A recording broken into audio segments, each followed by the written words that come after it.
Matapos ang 300 taong Waste Wars, umatras ang sangkatauhan sa ilalim ng kapangyarihan ng All-Thing, at bawat isa ay may tatak na numero sa kanilang katawan. Kapag umabot ito sa zero, huhugutin sila ng All-Thing sa kailaliman, tulad ng nangyari sa ina ni Hina na nakita niyang hihilahin sa harap mismo ng kanyang mga mata. Binigay ng kanyang ina bilang huling hiling na dalhin ni Hina ang Dark Orb at hanapin ang maalamat na Ace. 5 taon ng paglalakbay sa iba't ibang sulok ng mundo, biglang lumitaw si Lick sa harap niya. Tumakbo ang iba pang mga babae habang tinatawag siyang Quipo. Ipinakilala niya ang sarili at nakiusap na makakuha ng ilang piraso ng hita ng manok pero sinipa siya ni Hina sa mukha at tumakbo. Habang tumatakbo, sinundan siya ni Lick, sabik na matikman ang mga heavenly drumsticks, ngunit nabangga siya sa isang puno. Sa pag-usad ng kwento, nagpakilala si Nana, isang MILF na nagbigay ng pagkain kay Hina at humingi ng paumanhin sa nangyari kay Lick. Tinanong niya si Hina kung bakit siya naglakbay ng ganito kalayo mula sa kanyang bansa. Ipinakita ni Hina na hinahanap niya ang isang tao at nais niyang malaman ang dahilan kung bakit kinuha ang kanyang ina. Naramdaman ni Nana ang awa kay Hina at ipinaliwanag ang mga patakaran ng mundong ito, lahat ay may tatak na numero sa katawan, ang may mababang numero ay dapat sumunod sa may mas mataas na numero, at ang mga numero ay may espesyal na kahulugan. Para kay Nana, ang numerong 77 sa kanyang malalaking kanyan ay kumakatawan sa bilang ng beses na pinuri ng customer ang kanyang pagkain. Bumababa ito kapag may nagsabing hindi masarap ang pagkain at kapag umabot sa zero, huhugutan sila ng all things sa kailaliman. Matapos matutunan ng patakaran, napagtanto ni Hina na ang kanyang numero ay tumutukoy sa bilang ng milya na nilakad niya, kabuoang 441,000 miles. Humiling si Lick na ipaliwanag ito ulit para masusing pag-aralan, pero bago pa siya makapagsalita ng marami, lumitaw ang isang misteryosong lalaki na may puting bituin sa mukha at ipinahayag na siya ang maalamat na Ace. Napaluha si Hina at sinamahan ng lalaki sa kanyang opisina. Nagpaliwanag si Hina na matagal na niyang hinahanap ang Ace pero gusto ng lalaki makita ang kanyang body count, sabay sabi na pwede niyang idagdag ang isa pa. Hindi nagustuhan ni Hina ang nakakakilabot na biro niya. Kaya sinubukan niyang baguhin ang usapan at ipinakita ang misteryosong dark orb na ibinigay ng kanyang ina. Nang makita ito ng mga sundalo, agad na pinutol ni Ace ang sofa na upuan ni Hina at inutusan siyang ibigay ang legendary balot. Tumanggi si Hina at ipinakita ang kanyang numero, sinasabing ang mga may mababang numero ay dapat sumunod sa may mataas. Ngunit, binagsak siya ng lalaki palabas ng kwarto at sinabi na gagamitin niya ang kanyang pwesto sa militar para pilitin si Hina sa isang star stake. Isang duel kung saan ang kanilang body counts ang taya. Natalo si Hina at kinuha ang kanyang body count. Sa wakas, inamin ng lalaki na nagpapanggap lamang siyang Ace at utos niyang ibigay ni Hina ang balot bago siya huhugutan ng all-thing. Ngunit dumating si Lick upang iligtas siya, sabay sabi na siya na ang sasali sa duel bilang kapalit ni Hina. Akala ng leader militar na magiging biro lang ang laban matapos makita ang negatibong count ni Lick, kaya inatake niya ito ng sunod-sunod na saksak at hampas na nagtulak sa kanya paatros. Patuloy siyang umatake pababa, pero napansin ng mga lalaki na may kakaiba, imposible para sa isang tao na magkaroon ng negatibong star count nang hindi hinahatak sa abyss. Naisip nila na tiyak na hawak niya ang isa sa mga legendary ballets. Sa isang iglap, nawala siya sa harap ng espada at ipinangako na ibabalik ang 5 taong paghahanap ni Hina sa kanyang ina sa pamamagitan ng pagpapanumbalik ng kanyang count. Habang hinihila ang kanyang espada, malinaw na itinago niya ang puting bituin dito, at siya ang maalamat na Ace na matagal nang hinahanap ni Hina. Dumagsa ang lahat ng kalaban kay Lick gamit ang kanilang mga espada, pero bago nila siya maabot, nawala siya at yumanig ang lupa sa ilalim nila. Tumakbo siya ng sobrang bilis na halos maging invisible sa mata at winasak ang buong larangan bago ipinaabot ang malakas na sipa sa kanyang kalaban. Ang bawat hakbang niya ay naglikha ng hangin na nagtulak sa lalaki sa pader. At patuloy siyang umatake hanggang napilitan ng kalaban na ibalik kay Hina ang kanyang numero. Sinubukan ng kalaban na bumangon at inihagis ang sunod-sunod na saksak patungo kay Lick pero walang isa man ang tumama, sabay sabi niyang masyado siyang mabilis dahil sa vanishing speed. Biglang nagpakita si Lick sa kalaban at tinamaan ito habang nasa ere. Ipinahayag ni Nana sa isang matandang lalaki na ang tanging dahilan kung bakit nagkaroon si Lick ng negatibong numero sa nakaraang mga taon ay dahil sa dami ng beses na siya ay na-reject. Tumalon siya pataas sa langit at nagbukas si Hina ng mata na mangha sa taong kayang lumipad sa bansang ito. Naniniwala siya na talaga ang Ace na hinahanap niya at tinanong kung gutom pa ba siya, sabay sabi na bibilhan niya siya ng pagkain. Pero sinabi ni Lick na hindi niya kailangan ng utang na loob sa pagpabalik ng kanyang numero. Sinabi naman ni Hina na wala siyang pakialam sa ganon, ang mahalaga ay ligtas siya at ipinangako na bibilhan niya siya ng pagkain pagbalik nila. Nangako si Lick na poprotektahan siya at babalik para sabay silang kumain. Habang bumabagsak siya patungo sa lupa na parang falling star matapos manalo sa duel, pinalibutan siya ng All-Thing para kunin ang kanyang numero at hinawakan si Hina sa mga paa, pinipilit na palakihin ang kanyang body count.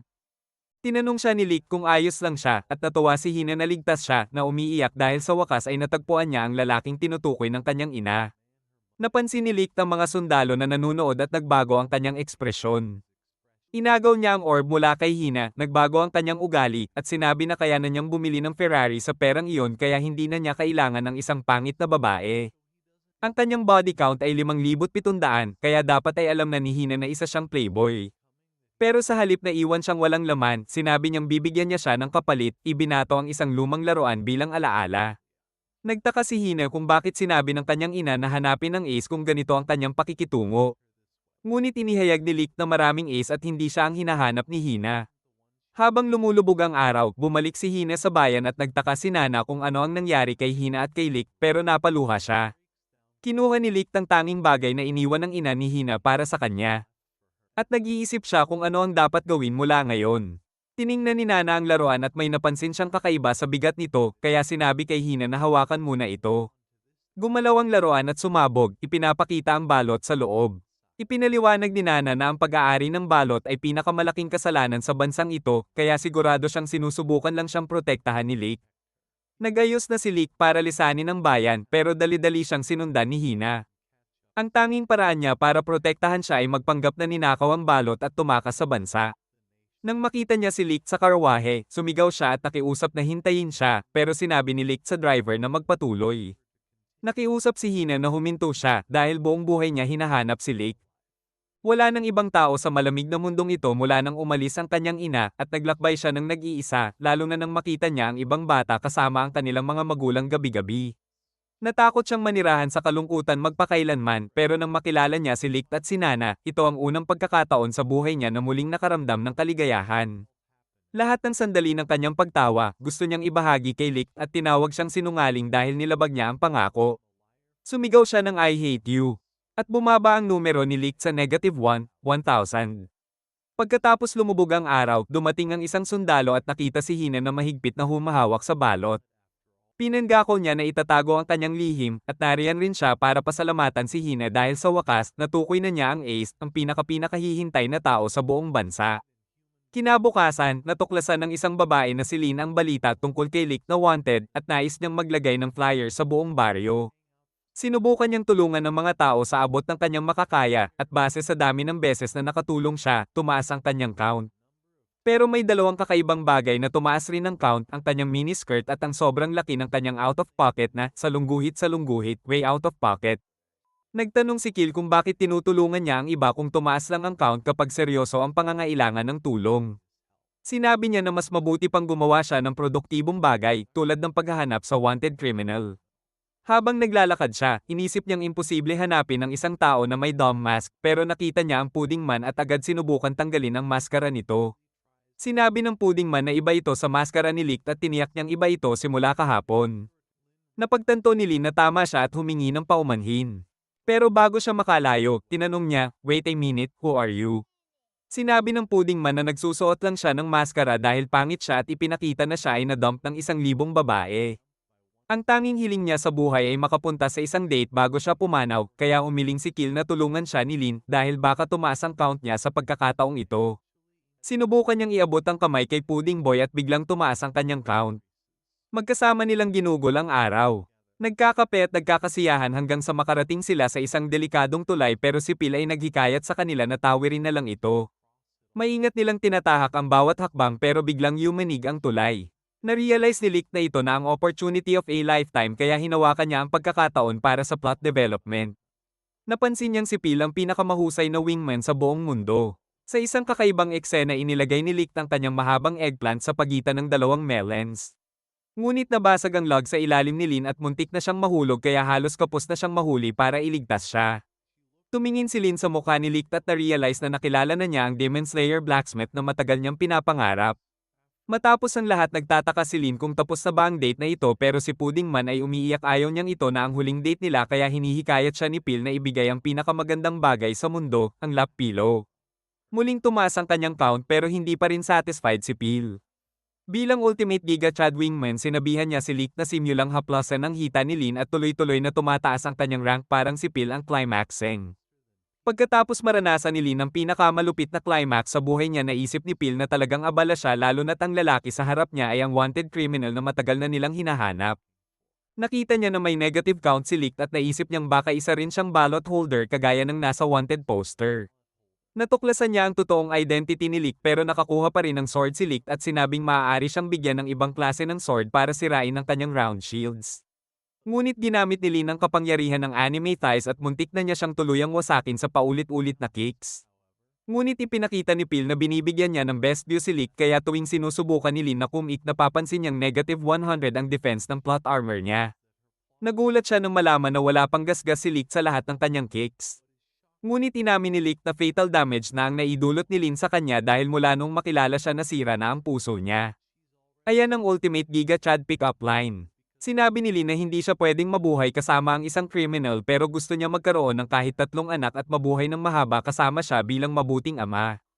Pagkatapos marinig ang tungkol sa mga anak na pagpasyahan ni Leak na bumili ng gatas at iniwan ng ilang puding kay Phil bilang parangal sa pagiging pinakamahusay na wingman. Sinabi niya na na-expose lang ni Lin ang kanyang plot ng walang dahilan at sumigaw si Lin sa sakit. Samantala naglilingkod si Hina sa mga customer sa tindahan ni Nana pero biglang lumitaw ang isang lieutenant sa isa sa mga mesa at tinanong kung nasaan si Lake. Sinabi niya na hindi siya snitch kaya pinigilan siya at tinanong muli ang katotohanan. Tumayo ang lieutenant at inutusan ng kanyang mga sundalo na pumunta sa west saka winasak ang buong tindahan ni Hina. Nang matapos ang pagkasira nagtanong si Hina kung paano naging sobrang malakas niya at ipinakita ni Nana na ito ang kapangyarihan ng balot at may hawak ang lieutenant na isa sa mga ito. Balik sa nayo ni Lin pinagsisisihan niya na hindi niya nahuli si Lick at na-realize niyang hindi niya matatanggal ang kanyang short skirt kahit anong gawin niya. May isang lalaki na nag-alok na tulungan siya. Nagpatuloy sila sa pagtakbo lampas sa grocery store at mas mabilis tumakbo ang babae kaysa sa lahat para ibenta ang kanyang labanos pero napansin niyang tila may argumento si Lin sa kanyang boyfriend. Narinig ng buong bayan ang sinabi niyang may boyfriend siya at hinabol siya ng lahat. Nang tangkang itanggi ni Lin ang akusasyon, nagtataka si Lick kung bakit ipapakita sa kanya ni Lin ang kanyang plot kung hindi naman sila nagda-date. Sa gitna ng abala, nakatakas si Lick sa kabilang bahagi ng bayan. Humihingi si Hina kay Nana na tulungan siyang hanapin si Lick bago dumating ang mga opisyal pero sinabi ni Nana na hindi sila makakapaglakbay hanggat hindi nare-repair ang kariton. Napansin ni Lick na may kakaiba sa bayan na ito dahil kahit may wanted criminal na nagtatakbo. Napakakalmado ng lugar. Nagkakapalibot ang lahat kay Lin para humingi ng tulong at pati isang ina ay nagmamakaawa na pangalanan ni Lin ang kanyang anak na babae pero umaasang hindi magsusuot ng miniskirt ang bata tulad ni Lin kapag lumaki. Dumating ang baker na sumisigaw na may batang nagnanakaw muli pero sinubukan ni Lin na protektahan ito at sinabing pipilitin niya mag-volunteer ang bata at hinihiling sa lalaki na pag-isipan muli. Pinanggako niya sa bata na susubukan niyang alagaan ito kung magugutom sa susunod at napaiyak ang bata. Lahat ng matatanda gusto rin ng masahe mula sa kanya pero aksidenteng natapakan niya ang isang manika habang naglalakad pabalik at sinubukang ayusin ito. Sinabi ni Phil na hanapin muna si Mr. Pudding bago siya makatakas pero sinabi ni Lin na hindi niya pwedeng balewalain ang mahalaga sa ibang tao.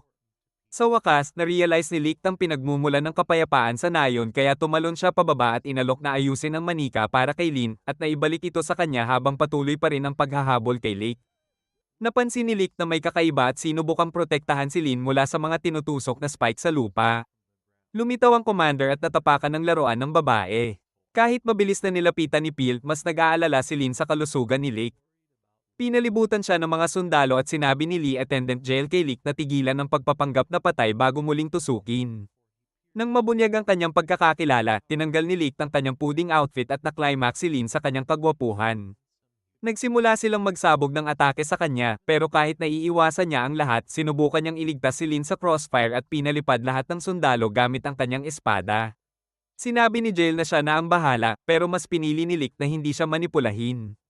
Sinubukan ni Lin na harangan siya pero inutusan siya ni Jail na ipahayag ang misyon na ipinagkaloob sa kanila.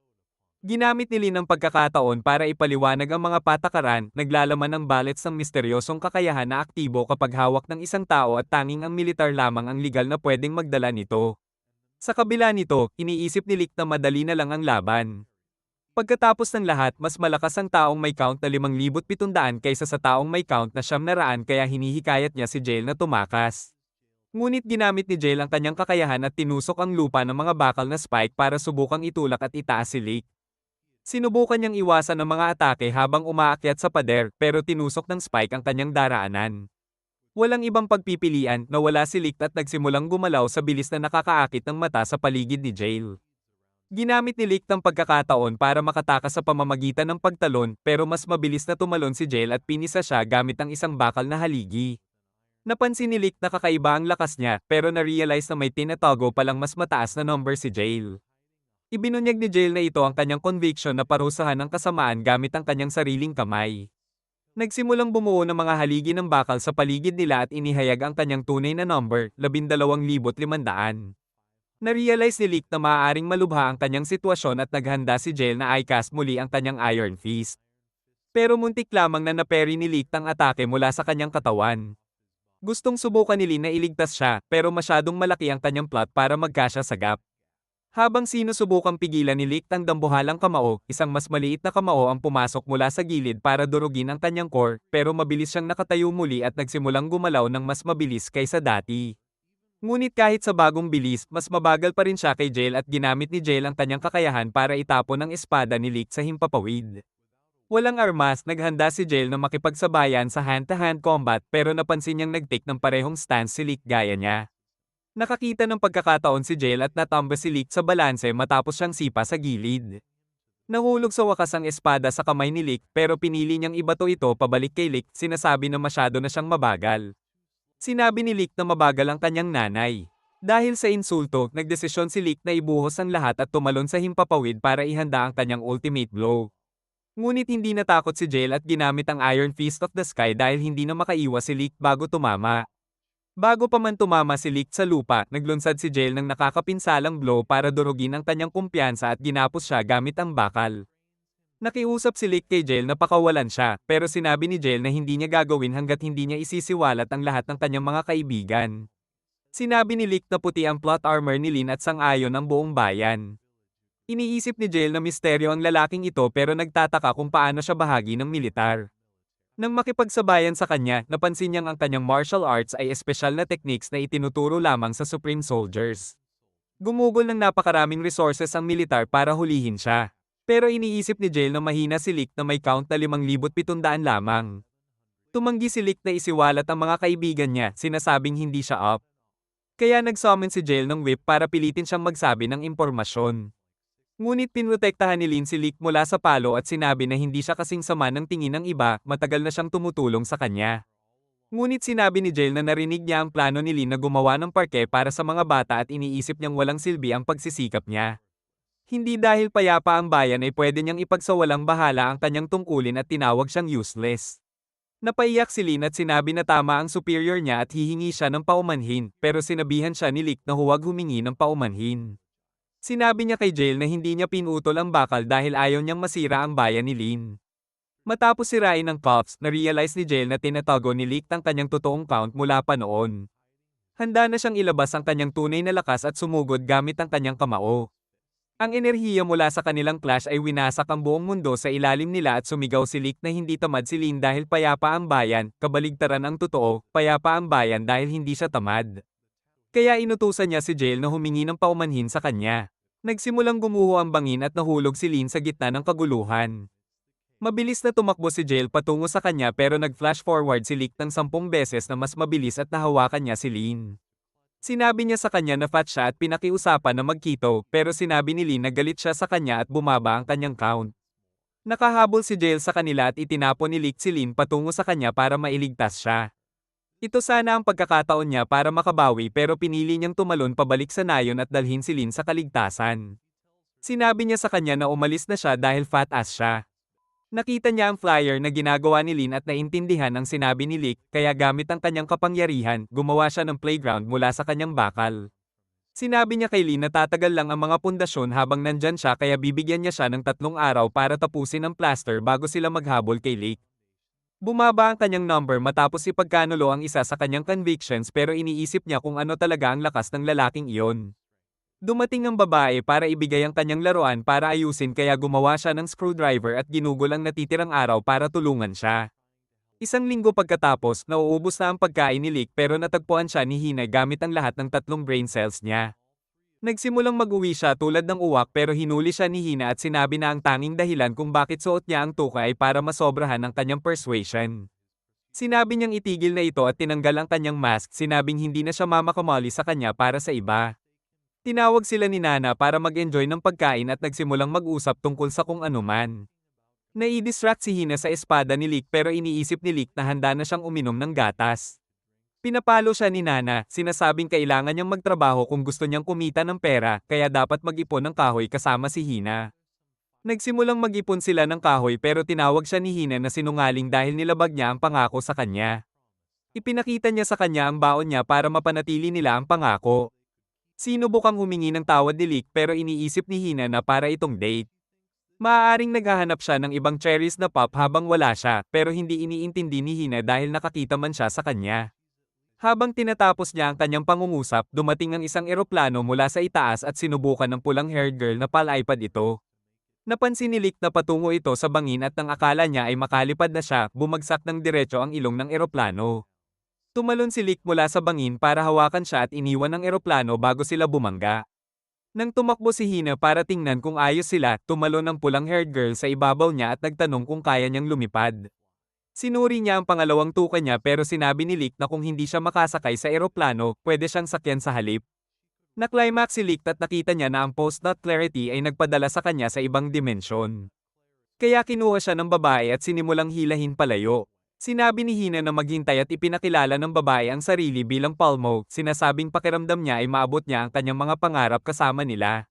Sa loob ng kanyang hut, ipinakita niya ang kanyang 9th prototype at sinabi na ito ang magiging pinakamagaling niyang subok. Sa buong buhay niya, ang tanging pangarap niya ay lumipad sa hangin at iniisip niyang mapapabuti nito ang buhay ng lahat kapag nagkaroon ng kakayahang lumipad ang mga tao. Nais niyang gumana ito kahit minsan lang. Lumapit si Lick para tingnan ang kanyang blueprints at napansin ang mga pagkakamaling nagagawa niya. Bawal ang pananaliksik sa paglipad sa bansang ito at ang parusa ay kamatayan. Ngunit iniisip ni Palmo na may mga pangarap na karapat-dapat ipaglaban kahit ikamatay dahil kung wala ang pangarap, walang saysay ang buhay. Sa palagay ni Lick ay maaaring tama siya kaya kinuha niya ang ink pen at inayos ang kanyang blueprints. Nakita ni Palmo ang hugis at inisip niyang malulutas nito ang lahat ng kanyang pagkakamali kaya pinalabas niya sila. Habang naghihintay, nagtanong si Lick sa sarili kung tama ba ang ginawa niya. Naniniwala si Hina na tama siya pero namumula siya at napailing. Narinig ni Lick ang pagpapalakas ng kanyang espada. Nagtataka si Hina kung ano ang pangarap niya at tinanong kung bakit siya naglalakbay sa lahat ng oras.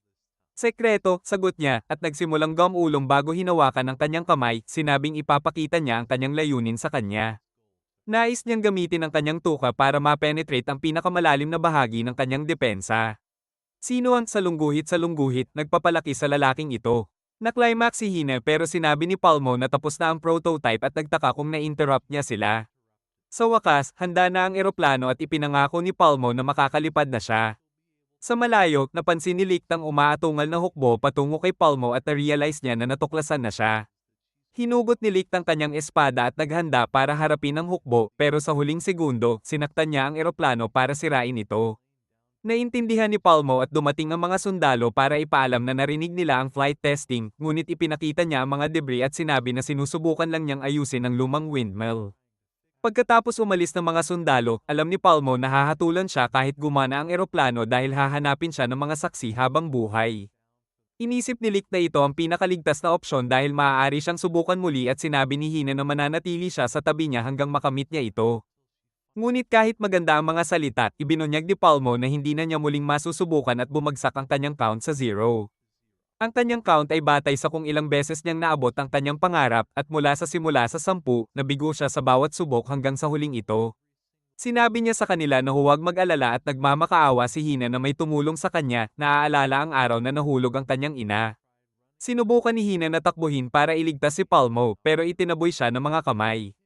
Nagpatuloy ang mga kamay sa paghabol kay Lick at kahit na naperi niya ang mga ito, isang misteryosong kuryente ang tumama sa kanyang katawan at nagsimulang bumalik ang kanyang mga alaala. Nakiusap si Hina na may tumulong sa kanya pero sinabi ni Palmo na huwag silang umiyak. Hindi garantisado ang kamatayan kapag ipinadala sa abyss kaya sigurado siyang pupunta siya sa ibang mundo. Sa mundong iyon, ipinangako niya na matutupad niya ang kanyang pangarap at pakiramdam niya ay makikita niya sila muli. Nagpaalam siya at nawala ang lahat.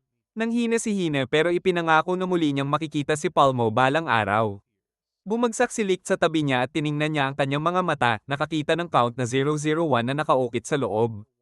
Kinabukasan, nakita ni Licht si Hina na nakasabit sa kanya at naalala ang pakiramdam ng kawalang lakas nang subukan niyang iligtas si Palmo bago siya nahulog. Ang tanging nagawa niya ay linisin ang kalat ng pangarap ng iba. Sa wakas nagising si Hina at nakita na nawala si Licht pero nang tingnan niya sa paligid ng tent. Nakita niya siya na naghuhugas ng mukha sa loob ng bayan. Ginaganap ang taon ng festival pero si Licht lamang ang may malungkot na ekspresyon. Sinabi niya na mag-cheer up na siya, kaya sinabi niya na cheerful siya at nagsimulang gumawa ng plot sa gitna ng bayan. Sumigaw si Lin na nakita na niya si Licht at nais siyang pasalamatan, kaya sinusubok niya siya sa pamamagitan ng pagkakakulong at sinabing handa na siya sa kinky roleplay. Nagtataka si Hina kung sino ang babaeng ito at ipinakilala ni Lin ang sarili, sinasabing nagda-date sila noon sa kanyang bayan. Ipinakilala rin ni Hina ang sarili at sinabi na naglalakbay sila ng magkasama. Habang tinitingnan ni Licht ang kanyang skirt, alam niyang haharap siya sa isang malaking headache kaya nagsimulang tumakas. Ngunit dumating si MILF Milkers para sirain ang lahat ng kanyang pag-asa. Tawa siya, iniisip na ang dynamics na ito ay parang simula ng isang H-anime, pero nag-develop siya ng contest para lutusin ang lahat ng kanilang problema, isang Gordon Ramsay-style cook-off at nakatali ang kanilang hostage para matikman ang anumang pagkain na may isip nila. Nagsuot sila ng kanilang attire at naghanap si Lin sa bayan ng mga fresh vegetables. Iniisip ng merchant na kahanga-hanga kung gaano siya ka-cute na asawa at sinimulang pakipag-usap upang bilhin ang kanyang mga produkto dahil real hustler siya. Samantala, nangangalap si Hina ng wild mushrooms at biglang tumakbo patungo sa kanya ang isang malaking oso, pero nahulog ito sa kanyang bitag at na-realize ng mahirap na oso na tapos na para sa kanya. Habang naghahanda na si Lin ng stew, nagsimula si Nana ng sariling fanfic kung paano ang magiging buhay nila. Pinag-aralan ni Lin ang katawan sa harap ng lahat at namangha ang buong bayan sa kanyang kakayahan. Ano itong salungguhit ginagawa? Tanong ng mga tao. Handa na ang pagkain ni Lin at ipinakita niya ito sa kanyang asawa. Tikman ni Licht ang pagkain at sinabi na mas masama pa ito kaysa sa huling salty biscuit game niya, pero ang gusto lang ni Lin ay matikman niya ang salty biscuit sa kanyang mukha. Humanga ang mga lalaki na epektibo ang kanyang papuri, pero hindi pa tapos si Hina at ipinakita niya ang kanyang dinner. Iniisip ni Licht na parang mula ito sa basement ni Jeffrey Dahmer kaya kumagit siya. Nakakasuka, sabi niya, pero gusto rin ni Phil tikman ito at iniisip na ito ang pinakamagandang texture na naranasan niya sa buhay niya. Masaya si Hina na sa wakas ang pagkain niya ay nakapagpasaya sa kanyang mukha at nagpasalamat siya sa masarap na pagkain. Ngunit hindi pa tapos ang contest at pinapili ni Nana ang winner. Tinitingnan niya ang dalawa at na-realize na wala pa sa kanila ang natikman ng kanyang meat. Biglang dumating si Jail para guluhin ang kasiyahan at nagtaka kung bakit nakasuot si Lin ng useless maid outfit imbes na arestuhin siya. Ipinakita ni Licht na naka-restrain na siya pero aalis na siya ngayon. Naghanda si Jail na makipaglaban at winasak ng kanyang mga spike ang buong sahig ng lungsod. Hinugot ni Licht ang kanyang sobrang haba na espada dahil sobra niyang kinompensate ang isang bagay. Sumugod siya patungo kay Jail at naiiwasan ang bawat spike na patungo sa kanya. Pinukpok ni Jail ang kanyang kamao sa lupa at nagtataka kung bakit pinipigilan ni Licht ang kanyang tunay na lakas sa nakaraang duel. Itinulak niya siya pabalik at sumugod kay Licht pero nasira ang fountain sa likod niya. Nang ilunsad niya ang uppercut diretso kay Licht, huminto siya sa huling sandali dahil hindi naman umiwas si Licht. Sumigaw si Nana sa kanila na itigil ito dahil winasak nila ang buong lungsod at sinabi na linisin nila ang kanilang kalat. Inilapag nila ang kanilang mga armas pagkatapos maayos ang sahig. Nag-enjoy sina Jail at Licht sa hapunan. Sa kanyang paglalakbay para hanapin si Licht, natagpuan ni Jail ang isang bayan na winasak at lahat ng mga residente ay naanahihilate na. Nakita nila ang isang malaking void kung saan dating may lawa at isang survivor ang nahihirapang lumapit sa kanila. Sinabi niya na sa isang payapang araw sa bayan, pinalitan ang kanilang lawa ng isang malaking hukay at mula sa kalaliman nito, lumitaw ang isang dambuhalang berdeng demon na may 6 na pakpak, nagpalipad at nagbato ng mga bala ng apoy sa kanila. Iniisip ni Jail na mas malamang na isang ballot holder ang responsable sa pinsala at nagtaka kung anong klase ng ballot holder ang kayang lumipad, pero na-realize niya na may kilala siyang isang tao na maaaring kayang lumipad. Sa kasalukuyan, sinubukang ibigay ni Licht kay Jail ang isang inumin pero sinabi ni Jail na wala siyang oras sa laro. Nag-activate muli ang kanyang bakal at itinuro ang isang spear diretso sa mga mata ni Licht, ipinapalm sa kanya ang bayan na winasak. Ang may sala ay isang demon mula sa abyss at alam ni Jael na hindi kayang lumipad ni Lick pero alam niyang may mahalagang impormasyon siya. Iminungkahi ni Nana na uminom sila ng apple cider vinegar para makausap ng maayos na nagbigay kay Jael ng ideya. Ilagay niya ang lahat ng kanyang ipon sa mesa at inutusan na gamitin ang lahat ng PG grape juice ni Nana. Tinawag siya ni Lick na perv dahil sinusubukang pilitin siyang uminom pero mas nagulat si Jael sa mga outfits ni Lin. Nagsimula ang bottle downing game at sinubukan ni Jael na kunin ang impormasyon mula kay Lick pero sinabi ni Lick na uminom siya ng mas mabilis kaya nagpa siya silang ubusin muna ang mga bote. Ang kanilang galit ay lumalaki ng mas mabilis kaysa kay Karen na humihingi ng manager. Nagtataka ang mga babae kung tama ba ang approach na ito pero nudge-enjoy si Nana sa lahat ng negosyo at iniisip na bigyan sila ng espesyal na serbisyo para sa lahat ng kanilang pera. Isinuot niya ang mahabang bote sa kanyang lalamunan at iniinom lahat ng likido. Samantala, nagsimulang makaapekto ang grape juice sa isip ni Lin at na-realize niyang hindi siya magiging best girl ng palabas pero masaya siyang naranasan lahat ng sandali kasama si Lake. May naiipong pagnanasa siya sa loob kaya nanumpa siyang hindi matatalo kay Hina. Kasabay nito, nagsimulang magsuot ng bote ang dalawang lalaki sa bibig ng isa't isa at iniinom lahat ng likido hanggang sa mawalan ng malay dahil sa kakaibang kilos nila.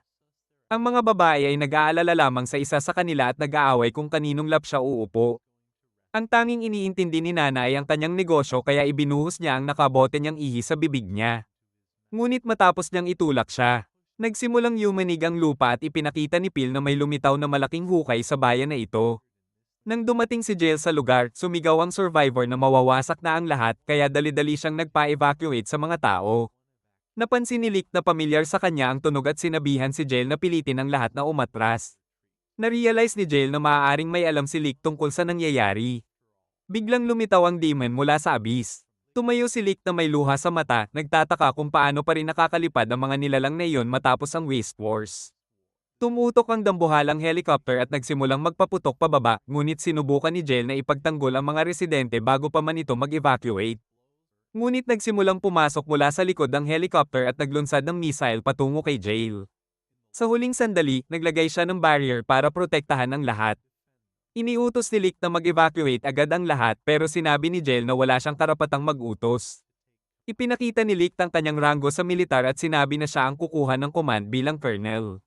Muling lumiko ang helicopter at nagsimulang magpaputok kay Lick pero naiiwasan niya lahat ng atake. Habang sumugod patungo sa helicopter, naglunsad ito ng missile pababa, ngunit pinutol ni Lick ito at tumalon patungo sa langit. Tumalon siya mula sa haligi para mas mataas pero nagsimulang bumuo ang mga braso ng All Thing sa paligid niya at itinulak siya pababa. Sinubukan niyang maabot ang helicopter, ngunit sa limitasyon ng taas, lumipad ito sa ibabaw habang nagpapatuloy sa pagpapaputok pababa. Sinubukan ni Lick na tumalon mula sa haligi muli, ngunit pinigilan siya ng All Thing. Inatake niya ang isa sa mga braso, ngunit muli siyang tinamaan ng misteryosong kuryente. Nakiusap si Hina na tulungan siya, ngunit sinabi ni Jael na imposible ito dahil mae-execute ang militar kung lalaban sila sa All Thing. Patuloy na pinipilit ni Lick na labanan ang mga braso ng abyss pero naitulak siya pababa. Nakiusap si Hina na may tumulong dahil ang tanging ginagawa niya ay iligtas ang iba. Tanggalin ni Jael ang kanyang salamin at tinanong si Lin kung nasaan ito. Sinabi niya na wala siyang alam, kaya sinabi niya na hindi siya makakakita ng anuman nang wala ang salamin at naglunsad ng isang haligi diretso sa mga braso. Naglabas siya pa ng 3 bakal na haligi patungo sa All Thing, sinasabing hindi niya alam kung lumalabag siya sa batas dahil hindi siya makakita. Biglang lumala ang paningin ni Lin at naglunsad ng atake sa All Thing na nagbigay inspirasyon sa natitirang hukbo na sundan ng kanyang lead. Nakita ni Lick ang pagkakataong nilikha para sa kanya kaya sumugod siya para putulin ang helicopter, ngunit ang nakita niya ay nagpabigat sa bawat buto ng kanyang katawan. Bumuhos ang mga bala mula sa itaas na nagpadapa sa helicopter sa abyss, at isang puting babae ang lumitaw mula sa itaas, naglaho at nagpuntirya ng baril sa likod ng kanyang ulo. Nakilala ni Lick siya bilang Sona at isa sa kanila ang tumama diretso sa tiyan ni Jael na bumagsak na walang malay. Ipinakilala ng babae ang sarili bilang Ace of Pursuit at hinihiling sa lahat na kalimutan ang lahat, ngunit iniisip niyang hindi niya mapagkakatiwalaan ang sinuman, kaya nagsimulang magpaputok upang patayin ang bawat tao sa bayan. Tumalon si Lick patungo sa kanya ngunit hinawakan siya ni Sona mula sa likod, sinabing namimiss niya siya sa lahat ng taon na ito. Nakiusap siya na itigil ito dahil mali ang ginagawa niya, pero sinabi ni Sona na palagi niyang susundin ang utos niya mula sa nakaraan, ang utos na tapusin ang lahat ng nakaharang sa kanya. Sinabi niyang panoorin niya dahil sa wakas ay nagkaroon siya ng lakas ng loob na pindutin ang trigger at itulak siya pababa habang nagpapaputok sa mga tao. Sumigaw si Lick na itigil niya ito at sinubukang iwasan ang kanyang mga bala. Pero napansin niya kung paano umiikot ang mga ito sa kanyang espada upang tamaan siya. Ito ang espesyal na kakayahan ni Sona, ang kapangyarihan na ang kanyang mga bala ay sumusunod sa target kahit ilang beses pa itong umiwas. Tumama ang bala sa lupa at piniga ang kanyang spine. Dali-daling tumakbo si Hina para iligtas siya pero pinigilan siya ng mga sundalo at pinindot si Nana. Lahat ng kaibigan niya ay nasabdo na at nagtaka si Sona kung ano ang gagawin niya tungkol sa kanyang mga kaibigan. Sinabing kung gusto niyang iligtas silang lahat, kailangan niyang bumalik sa Roito Senpei. Dati siyang isa sa mga commanders at nagturo ng armas sa isang bata. Hiniling niya na bumalik siya sa dati niyang paraan kung gusto niyang iligtas ang bata. Nagtataka siya kung anong kulay ng bulaklak ang gagawin niya kung matamaan ang bata at kung gaano ito kakinang at kaganda. Ang tanging solusyon niya ay bumalik sa dati niyang paraan. Nagtataka siya kung mas nagiging mahirap para sa kanya na pigilan ang sarili. Pero sinubukan ni Lick na aliwin ang bata, sinabing ililigtas niya ito at ipinangako na tiyak niyang ililigtas habang nanunood ang lahat ng kanyang kaibigan. Ngunit nagsimulang umiyak ang bata para sa kanyang ina. Sinabi ni Sona sa bata na huwag gumawa ng pangakong hindi niya kayang tuparin at inutusan ng sundalo na gawin ito bago lumipad palayo. Pinindot ang trigger, ngunit nang lumingon si Sona, wala nang natitirang sundalo. Ang mga nagbabantay sa kanyang mga kaibigan ay naglaho ng walang bakas. Sinabi ni Lick na sinabi niya sa kanya na itigil ito at ipinangako na tatapusin siya gaya ng gusto niya.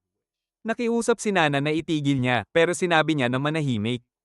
Binalaan siya ng sundalo na paputok siya kay Hina kaya ipinaalala ni Lick kay Hina ang oras na tinanong niya siya tungkol sa kanyang layunin at naalala niya nang tanungin siya ni Jail kung sino siya talaga. Sa wakas, ibinunyag niya ito. Lumakad siya kay Hina, winawasak ang sundalo na nakapindot sa kanya at sinabi na ang kanyang layunin ay agawin ang lahat mula sa bansang ito. Excited si Sona na makita ang mask ng commander na matagal na niyang inaasam at nakiusap na tapusin na siya.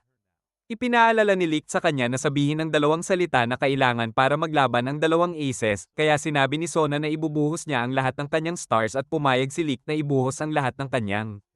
Nagsimulang umakyat ang All-Thing mula sa lupa para palibutan sila at nagsimulang magpaputok si Sona kay Lick. Tumalon siya patungo sa kanya at patuloy na sinubukang tumagos sa Bullet Storm, pero habang nahihirapan siya, napansin ni Hina na ang count ni Sona ay 32,000, mas mataas kaysa kay Lick. Sa wakas, tumagos ang kanyang mga bala sa armor ni Lick at nagtama siya sa gusali. Handa na si Tina na tumakbo para iligtas siya, pero sinabihan siya ni Phil na kalmayan ang sarili. Mula nang makipaglaban siya kay Jail. Napansin niyang kakaiba, nakikipaglaban siya sa isang lalaki na doble ang count niya pero nagawang mapigilan ni Lick, kaya kailangan niyang tinatago ang tunay niyang lakas. Nakakita si Lick ng tomato sauce na nakalat sa kanyang kamay at iginuhit ito sa kanyang mukha. Pagkatapos tumayo, inilabas niya ang kanyang tunay na kapangyarihan at isang pulang aura ang lumabas patungo sa kalangitan. Sumabog ang count niya at ipinaliwanag ni Nana na ito ang tunay na kapangyarihan na nakatago sa loob ng isang ace na nagpapahintulot sa kanyang count na umabot sa 57,000. Ito ang purong bloodlust na matagal nang hinahanap ni Sona, ngunit nang handa na siyang magpaputok, napansin niyang nawala na si Lick at nagsimulang manginig sa takot. Sa bawat paglingon niya, na-realize niyang wala siya kahit saan. Iniisip pa rin niyang susundan ng kanyang mga bala si Lick pero nakita niyang napapalaya sa mga ito ng purong hangin. Biglang sumulpot si Lick sa likod niya at tuloy-tuloy na sumugod patungo sa kanya. Sumisigaw si Nana sa lahat na lumayo sa kanya at habang patuloy na pinapalakas ang kanyang aura, nagiging kulay purple ito. Ito ang lihim na personalidad na nakatago sa loob niya at nailalabas lamang kapag may intensyon na pumatay. Tumalon siya patungo kay Sona upang lipulin ito at wala kahit isa sa kanyang mga bala ang kayang makalikha ng gasgas sa kanya. Gamit ang lahat ng kanyang kapangyarihan, pinutol niya si Sona at nagtama sa gusali. Bumagsak ang count niya hanggang 16,000. Ipinakita ni Nana na siya rin ay nasa kontrol ng isang personalidad. Nahihirapan siyang gumising at nagulat nang makita ang mga armas sa paligid niya. Isa siya sa pinakamahihina na hindi kailanman nakaputok sa kahit sino hanggang sa matapos ang digmaan. Sinabi ni Nana kay Lick na tigilan na ang pagiging useless for eyes gaya ng dati, pero sinubukan ni Lee na pigilan siya sa pag-atake. Tinanong ni Lick kung sila ang kanyang kaaway at sinabi na tatapusin niya ang sinumang kaaway niya. Tanging ang pagnanais na lipulin ang kanyang mga kaaway ang bumabalot sa kanyang isip. Tumakbo si Hina upang yakapin siya at nakiusap na bumalik siya sa dati niyang sarili pero iniisip niya na isa pa ito sa kanyang mga kaaway. Bago pa siya makapasok, nagpaputok si Sona at sinabi na siya ang tunay na kaaway. Ibinaba ni Lick si Hina at lumapit kay Sona. Nang buhati niya ito at handang tapusin, ninais ni Sona na hawakan siya muli tulad ng dati noong high school. Habang pinupunit niya, lumitaw si Jail upang pigilan siyang tapusin si Sona. Nag-isip si Lick kung kaaway ba siya at sinaksak siya pababa, pero isang gintong liwanag ang nagnilaw sa kanila. Ang shockwave ng atake ay nagtulak kay Jail pababa at sinubukang patumbahin si Lick. Pinigilan siya ni Jail gamit ang isang bakal mula sa kanyang daliri. Ito ang conviction niya at sinabi na dahil wala pang conviction si Lick, hindi niya kailanman mapapasan ang bakal at inilunsad ang isang iron pillar upang durugin siya. Nahihirapan si Lick na bumangon at sinabing hindi matatapos ang kanyang digmaan hanggang hindi natatapos ang lahat ng kaaway dahil doon lamang niya may iligtas ang iba.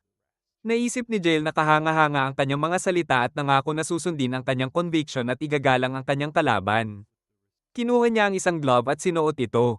Ipinapakita ang kanyang tunay na kapangyarihan. Sinubukan ni Lick na sumugod at parry laban sa Iron God, pinataboy ang axe at sumugod pa ng mas malapit. Napigilan niya lahat ng atake ni Jail, ngunit sa isang malakas na swing, itinapon siya sa ere at pinabagsak.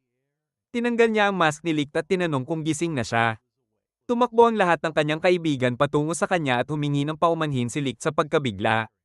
Lumapit si Sona upang humingi ng tawad, pero sumuka si Jail ng tomato sauce matapos kumain ng sobra at bumagsak. Masaya si Hina na bumalik na ang kanyang lalaki.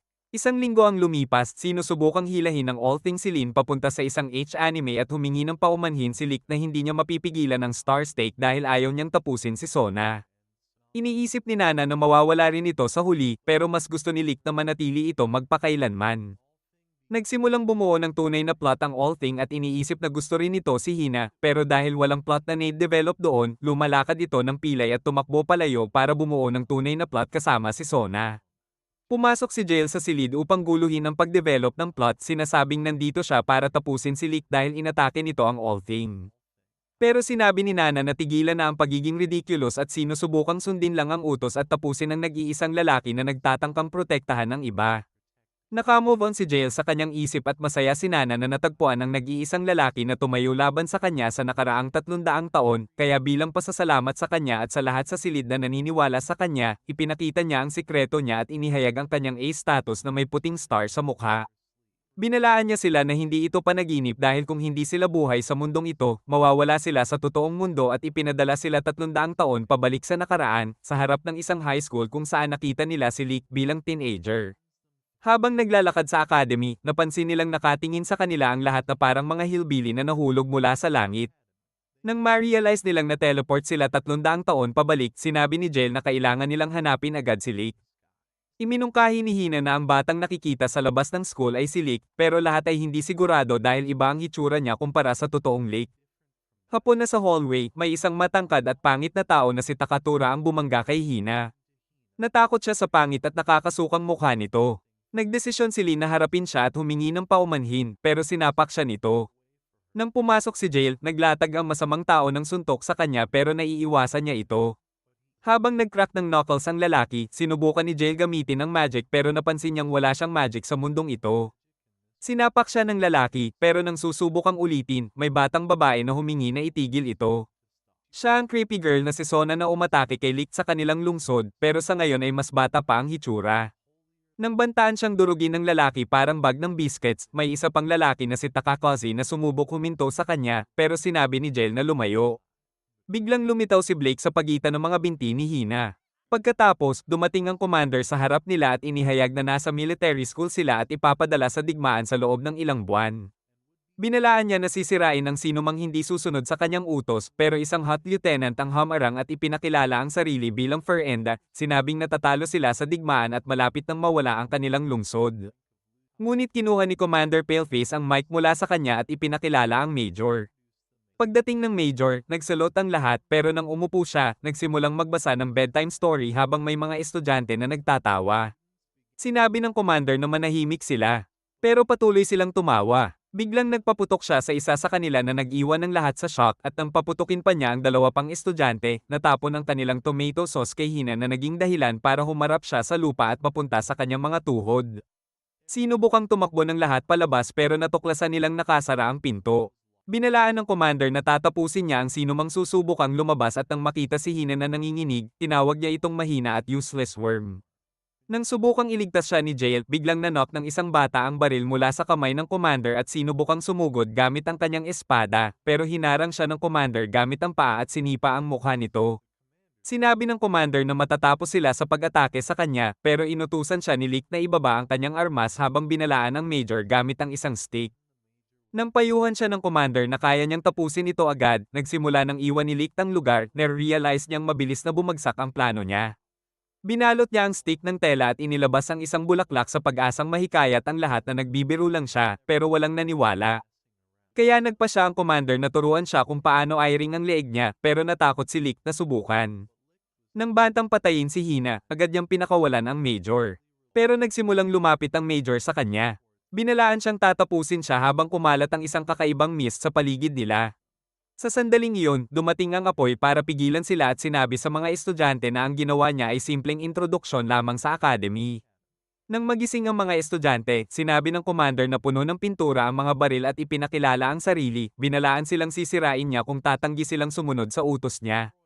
Ilang minuto ang lumipas sa cafeteria, nagpasalamat si Hine kay Lick sa suporta niya sa hallway at kahit wala siyang alaala tungkol sa kanya. Natuwa siya na makaupo sa tabi niya. Kinabukasan, nagtaka si Jael kung bakit ipinadala sila ni Nana sa academy habang bata pa si Lick. Sa library, inihayag ni Phil na ang All Thing ay nahulog sa mundong ito ilang taon na ang nakalipas ngunit nanatiling misteryo sa lahat. Dumating ang commander sa likod nila at sinabi na nahulog ang All Thing mula sa langit noong kanilang mga nakaraang digmaan at ginawa ito ng isang dakilang teknolohiya na nagpilit sa mga mababa na sumunod sa mataas. Kinabukasan sa klase, inihayag ng commander na magiging bagong instructor nila ang major. Nang dumating ang major, sinabi niya na bibigyan ng bawat isa ng 2 stars at kailangan nilang makakuha ng 8 karagdagang stars para ma-promote sa army. Kung mawawala ang lahat ng stars, matatanggal sila sa school. 2 paraan lang ang makakakuha ng star, manalo sa contest o hamanin ng kalaban sa labanan kung saan ang mananalo ay kukunin lahat ng stars ng kalaban. Matapos makuha ng lahat ang kanilang stars, na-realize ni Lick na wala siyang natira dahil sa conflict nila kahapon. Sinabi ng major na kung nais niyang manatili sa school, kailangan niyang nakawin ang stars ng iba. Ilang araw ang lumipas sa kwarto ng mga babae, nagdesisyon silang tulungan si Lick hanapin ang isang star dahil wala siyang intensyon na manatili sa school o sumali sa army. Naroon lang siya para sa kaibigan niyang si Takakazi na sinusubukang hikayatin na huwag sumali sa digmaan. Kinabukasan sa klase, binalaan ng mga babae si Lick na sisirain siya dahil tumingin siya sa kanila habang naliligo, pero mas nag-aalala si Hina na mapanatili siya sa academy. Biglang sinabi ng isang estudyante na winasak ang kanilang lockers at ninakaw ang kanilang mga stars. Pagdating nila sa pinsala, nagtataka sila kung sino ang maaaring sumire sa kanilang lockers at agad na inakusahan si Lick ng pagnanakaw ng kanilang stars dahil siya lang ang walang star. Pero pumasok si Hina upang protektahan siya. Nang marinig ang isang sigaw sa koridor, nakita nila si Takatora na kinukuha ang mga stars ni Sona, katulad ng paraan niya sa pagnanakaw ng lahat ng kanilang stars. Nang hilingin ni Takakazi na isauli niya ito, nagdemand si Takatora para sa sariling stars niya at nagbanta na susuntukin siya. Natakot na mapahiya, kinagat ni Takakazi ang star mula sa dibdib niya at ibinigay sa kanya. Habang naglalakad palabas, lumitaw si Jael sa harap niya at binalaan siyang tatapusin siya agad. Pero nakiusap si Takakazi sa kanyang ngalan at sinabi na payagan siyang umalis. Nang subukang hamanin ni Lee ng Brute sa duel, natapilok siya ni Phil at sinabi na hindi niya tatanggapin ang hamon. Nang ibigay ni Jael ang kanyang star kay Sona, nagsimulang tularan ng iba pang estudyante at nagbahagi rin ng kanilang star sa isa't isa. Sinubukan ni Hina na ibigay ang isang star kay Lick pero hindi niya tinanggap dahil hindi siya nag-aalala sa pananatili sa academy. Pagkatapos ibigay ni Takakazi ang kanyang star sa isa pang estudyante, iminungkahi ni Phil na nakawin nila pabalik ang kanilang stars mula sa Brute pero natakot si Takakazi na mawalan ng ngipin. Nang gabi sa klase, sinabi ni Takakazi kay Lick na nagdesisyon siyang sumali sa army dahil nagugutom ang pamilya niya at makakakain lamang sila sa rasyon na itinabi niya para sa sarili. Kapag natanggal siya sa academy, magugutom sila tulad ng iba sa lungsod. Kinabukasan, nilapitan ni Lick si Takatora palabas, hinihiling na isauli ang mga ninakaw na stars, pero sinapak siya sa pader habang palabas ang Brute. Lumitaw si Jael sa harap niya at binalaan siyang sisirain siya agad, pero determinado ang Brute na umalis kasama ang mga stars. Nang magtapon nito ng suntok, lumitaw ang Major at sinabi kay Mr. Brute na nawawala ang kanyang stars. Biglang sumabog ang peking stars at naging alikabok. Naipakita ang mga laruan na palaka sa halip. Ayon sa kanila, ninakaw ito ni Lick nang hilingin niya ang stars. Habang tumitindi ang kanyang galit, sinabi ng Major na hindi siya pwedeng sumali sa army at binigyan si Jail ng 2 bagong stars para sa kanyang tapang. Kasabay nito, nagdesisyon si Lick na manatili sa school para laging may makakain ang pamilya ni Tak-8. Iminungkahi niya na huwag na silang makipaglaban para sa promotion sa army upang hindi mamatay sa digmaan. Kinabukasan sa school, nalaman ni Lick na hinahanap siya ng commander upang parusahan dahil tumingin siya sa bat ng mga babae. Sinabi niya kay Takakoshi na hindi siya ang may sala pero nag-alok na tanggapin ang parusa para sa lahat. Dahil ayaw i-report ni Takakoshi, nangako siyang magsisisi sa lahat ng kanyang kasalanan. Gabi na yon, dali-dali siyang pumunta sa bat ng mga babae, umaasang makakita ng magagandang cherries na magbibigay sa kanya ng climax sa bagong taon. Pero pagpasok niya, nakakita siya ng grupo ng mga galit na hotties na nagsimulang supulan siya sa lupa. Pinalitan nila ang bahagi ng lalaki at babae sa bat at nahulog ang bozo sa patibong. Habang nagmamadaling pumunta ang mga babae sa kanilang sariling bat, sinubukang makalayo ni Lick pero nahuli siya ng commander. Bilang parusa, pinadala niya silang lahat sa kagubatan. Sinasabing kasing may sala rin sila gaya niya. Sa loob ng kagubatan, sinimulang sipin ng mga babae si Lick, sinisisi siya sa kanilang problema at kakulangan sa beauty sleep. Nang iminungkahi ni Jail na magtayo ng apoy, nag-alok ang mga babae na kumuha ng tubig at tumakbo patungo sa ilog, pero natapakan sila ni Lick at nahulog sa tubig. Sapat na ang kanilang pasensya kaya nagdesisyon ng mga babae na ipakita ang kanilang mga plots kay Lick, umaasang makikita siyang mag-climax hanggang sa mawala ang kanyang isip. Dahil malapit na silang sumali sa army, iniisip nila na mas mabuti nang masanay sa mga weird trips gaya niya. Nang subukang ipakita ni Akanos ang kanyang plot, tinakpan siya ni Lick at lumakad palayo. Tinanong niya kung bakit determinado silang sumali sa military kahit kailangan nilang tapusin ang ibang tao. Sinabi ni Akanos na ang pagsali sa army ang tanging paraan para maprotektahan ang pamilya niya at nagsimula siyang umiyak. Lumitaw ang Major sa likod nila at iminungkahi na bumuo ng bagong army na hindi tatapusin ng sinuman. Iniisip niya na pwede silang sumali sa military bilang overpowered humans at mapigilan ang digmaan. Masaya sa kanyang sinabi, nagsimulang mag-cheer ang mga babae. Pero inisip ni Jail na may tinatago ang Major, kaya ng gabi, pumasok ang Major sa isang secret room, sinundan siya ni Jail sa underground facility at pinanood siya mula sa isang secret lab. Sa loob ng lab, nagtanong ang Major kung paano mapipigilan ang digmaan at inutusan ng isa sa kanyang mga tauhan na sirain ang headquarters ng kaaway, nangakong babangon muli ito gamit ang misteryosong teknolohiya. Ipinakita ni Lieutenant ang kakaibang eksperimento niya sa isang daga na nagdulot sa daga na patayin agad ang 100 pang daga at iminungkahi na gawin ito sa mga estudyante, pero hindi pumayag ang Major. Nais gumawa ng sariling eksperimento, hiningi niya ang balot at inilagay ito sa rat box. Pagkalipas ng ilang sandali, nagliwanag ang daga at lumipad sa kisame, nagugulo sa lab, pero pinatigil niya ito kaagad, na ikinagulat ni Jail at naupo sa sahig sa takot. Sa kabutihang palad, lumitaw ang isang babae sa harap niya at dinala siya sa kanyang kwarto. Sinabi niya na makakalabas siya sa loob ng ilang minuto at na-teleport sa kabilang bahagi ng kwarto upang ipakita ang kanyang orasan. Nang tanungin siya ni Jail kung sino siya, sinabi niyang siya si Noda mula 300 taon na ang nakalipas at kakatapos lang ng eksperimento para maging unang ace.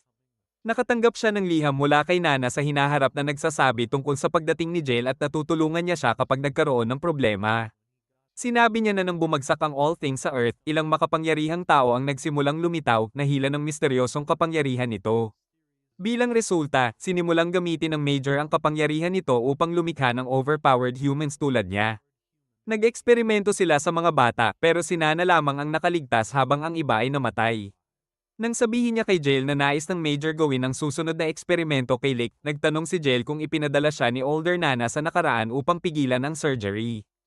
Dahil naging kilalang Terminator si Lick sa hinaharap pero hindi masagot ni younger Nana ang tanong dahil natatakot siyang ang pagtigil sa eksperimento ay makakapinsala sa buong hinaharap, binigay niya kay Jail ang isang drive at sinabi na ito ay mula kay older Nana na magpapaliwanag kung ano ang dapat niyang gawin sa nakaraan. Nang handa na siyang umalis, inalok niyang iligtas siya mula sa facility pero tumanggi siya, natatakot na baguhin ang hinaharap. Ngunit dahil dumating siya upang baguhin ang hinaharap, inisip ni Jail na tungkulin niyang iligtas siya pero determinado siyang manatili. Paglabas niya, dumating siya sa elevator ngunit lumitaw ang commander sa likod niya at tinanong kung paano siya nakalusot sa facility. Tinapak ni Jail ang baril at sinubukang hampasin ang katawan ng commander pero hinarang siya. Sinabi ng commander na mabagal siya at sinipa pabalik si Jail. Habang tumama ang baril sa ulo niya, pinayuhan siyang maghanap ng bagong kaibigan at matutong linlangin sila para maging mas mahusay na mandirigma. Nang muling subukan ni Jail ang atake, nahulaan ng commander ang plano niya at sa sandaling iyon na-realize ni Jail na ang commander ay ang ama niya sa tunay na mundo. Habang nakaharap sa kanya, ipinakilala ni Jail ang sarili at sinabi na siya ay mula sa hinaharap ngunit umaasang mababago ito. Narinig ito, sinabi ng commander na bisitahin siya kinabukasan. Kinabukasan, dinala sila ng commander sa isang abandoned na neighborhood at agad na lumabas ang mga tao na may dalang armas. Nagugutom na sila ng ilang linggo at desperado sa pagkain. Nang magputok ang commander ng baril, huminto sila lahat pero may isang batang lalaki na humingi ng pagkain kay Lin. Nang tanungin niya tungkol sa ina ng bata, sinabi nitong napakahina na nito at malapit nang mawala ng malay sa gutom. Nagdesisyon si Lee na ibigay ang kanyang snack pero sinagip ito ng commander, alam na kakainin ng mga gutom na kapitbahay ang batang lalaki bago makauwi. Sinabi niya sa bata na dapat niya munang kainin ang pagkain pero hindi niya maiwan ang ina na nagugutom kaya tumakbo siya palabas. Nang sumugod ang human zombies sa pagkain, binalaan sila ng commander na patayin lahat kung magtatangkang umatake kaya tumakbo sila palayo. Sinabi niya kay Jail na ang pagtatangkang baguhin ang hinaharap ay sayang lang ng oras dahil sira na ang kasalukuyan. Pagbalik sa school, iminungkahi ni Hina na iligtas si Lick mula sa academy bago pa siya ma-eksperimento, pero inisip ni Phil na walang saysay ang pagsisikap. Nang iminungkahi ni Hina na gumawa ng ibang plano, sinabi ni Jail na ang pinakamainam nilang gawin ay baguhin ang sariling mundo. Kinabukasan, nagkaroon ng mga estudyante ng regular na morning jog, at matapos nito, humiga silang pagod sa sahig. Ngunit nagdesisyon si Jail na humiling ng sparring session sa commander at mabilis na umatake. Pero naiwas siya habang ninakaw ang sigarilyo ng commander. Lumala ang kanyang galit kaya nagsimulang maghagis ng sunod-sunod na suntok habang gumagalaw tulad ng cockroaches sa kahon. Di nagtagal, dumating ang major at sinabi tungkol sa bagong training para sa kanilang abilidad at binigyan silang lahat ng armas. Kinabukasan, nagsimulang maglaro sila sa beach at hindi maiwasan ni Lick na humanga sa lahat ng magagandang cherries sa harap niya. Inanunsyo ng major ang isang contest kung saan kailangan nilang nakawin ang flag ng isa't isa para manalo at binigyan sila ng water guns bilang suporta. Bago nagsimula ang contest, iminungkahi ni Lick na itapon ang kanilang mga armas dahil naniniwala siyang pwede nilang kausapin ng maayos ang kanilang mga kalaban sa battlefield. Nang magsimula ang contest, nagsimulang tumakbo ang grupo habang dala ang kanilang flag kaya't naghabol ang kabilang grupo. Nang sila'y mapagod, bumalik si Blick para kunin ang kanilang flag. Sa susunod na round, hinarap nila ang bagong grupo na pinamumunuan ni Takatora at muli silang tumakbo. Pagbalik nila para kunin ang flag, natuklasan nilang hawak ito ni Takatora at wala siyang intensyong pahintulutan silang manalo. Habang tumatakbo sila, sinimulang atakihin sila ng lalaki.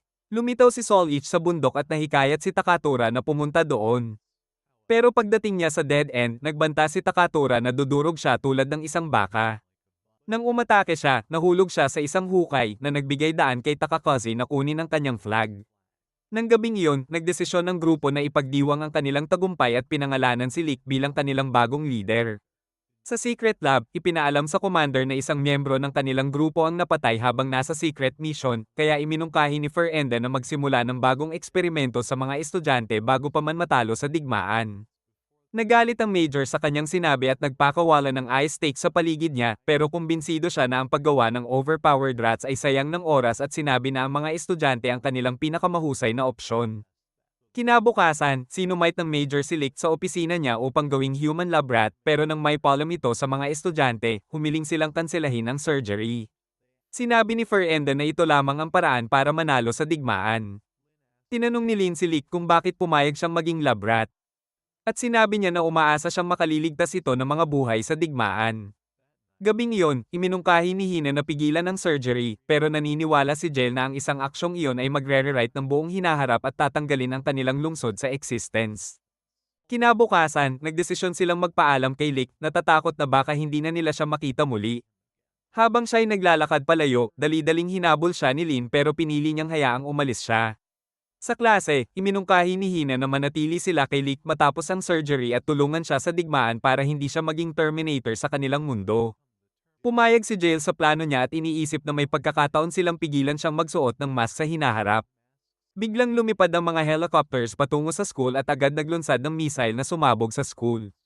Di nagtagal, nireabid ng mga sundalo ang school upang lipulin ang lahat sa lugar.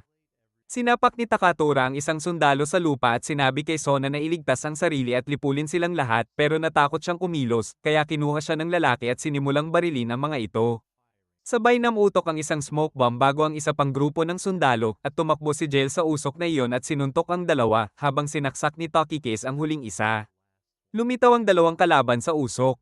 Pero pinatay sila ng commander sa isang putok na nagbigay daan sa mga estudyante na makatakas.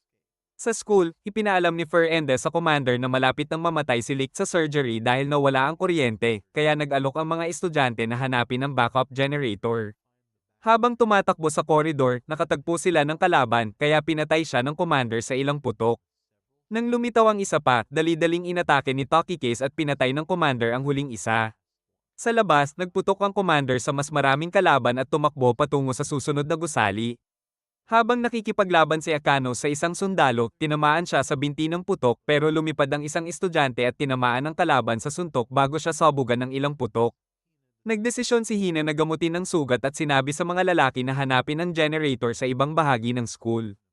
Naghagis ng board ang commander palabas ng bintana pero agad itong painesasa ng mga bala.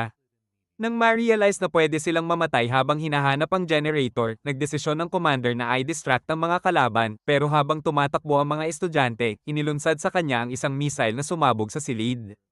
Samantala sa lab, nagising na si Licht at napansin na iba ang kulay ng kanyang buhok.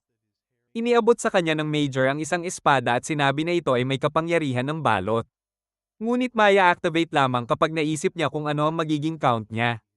Nang sinabi ni Lick na hindi pa niya nagamit ang espada, sinabi ng Major na gagawin siya nitong pinakamagaling na mandirigma sa buong mundo.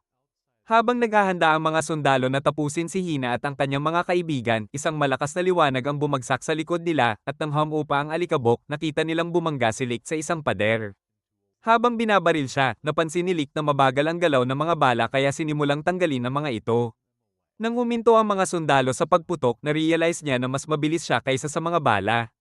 Nagsimula siyang lumapit sa kanila, pero nang makita niyang napatay at nasugatan ang kanyang mga kaibigan, bumilis siya at bumangga sa kanilang helicopters. Habang hinaharang ang mga bala, sinaksak niya ang lead soldier na nagdulot ng pagsabog sa lupa. Matapos ang kaunting laban, itinaboy niya ito at tinamaan gamit ang espada. Matapos mapagtagumpayan ng mga kalaban, nagtipon ng mga estudyante sa paligid niya. Masayang makita siya muli. Pero di nagtagal, lumapit muli ang mga sundalo at itinapon ang kanilang mga vest sa lupa, nagbanta na ay sakay nila ang lahat kasama ang mga estudyante. Agad kinuha ni Lick ang detonator at dinurog ito sa piraso. Sa desperasyon na gumawa ng panibagong impresyon, sinabi ng lead soldier na may mga explosive sa school at banta niyang papatayin ang lahat sa isang utos lang. Natakot si Lick na baka mamatay ang kanyang mga kaibigan sa panibagong atake, kaya hinugot niya ang espada para takutin ang kalaban, pero hindi ito natakot. Sa lungsod na iyon, ang annihilation ay tinitingnan bilang paraan para makapag-survive ang ilan, kaya itinuturing nila itong pinakamapagiting na bagay sa mundo. Habang nagsisimula ang countdown, dali-daling inatake ni Takikis gamit ang espada, pero tinamaan siya ni Lick sa isang flash, ikinagulat ang lahat. Nakatakas si Hina at ang kanyang mga kaibigan mula sa hinaharap para pigilan ang pangyayaring ito, at nagulat sila na muli nilang nasaksihan ang nakaraan na nauulit sa harap nila. Pagkatapos ng ilang sandali, dali-daling umalis si Lick pero hinabol siya ni Hina at natagpuan niya itong nagsusuka, wasak sa guilt ng ginawa niya. Habang sinusubukan siyang aliwin, isang misteryosong liwanag ang pumaligsa sa kanya at sa kanyang mga kaibigan at na-realize niyang ipapadala na sila pabalik sa hinaharap ni Nana. Sa harap niya, kinuha ni Lick ang kanyang espada at nagpa siya na maging human Terminator, at habang sinasabi niya yon, lumitaw ang isang star sa kanyang espada na minarkahan ito para sa kanyang count. Desperado na gumawa ng impresyon, lumipad si Hina sa kanya at hinalikan siya, inilagay ang kanyang kamay sa kanyang cherry at sinabi na huwag siyang kakalimutan dahil muling makakasama siya sa hinaharap para dalhin ang kanyang mga anak.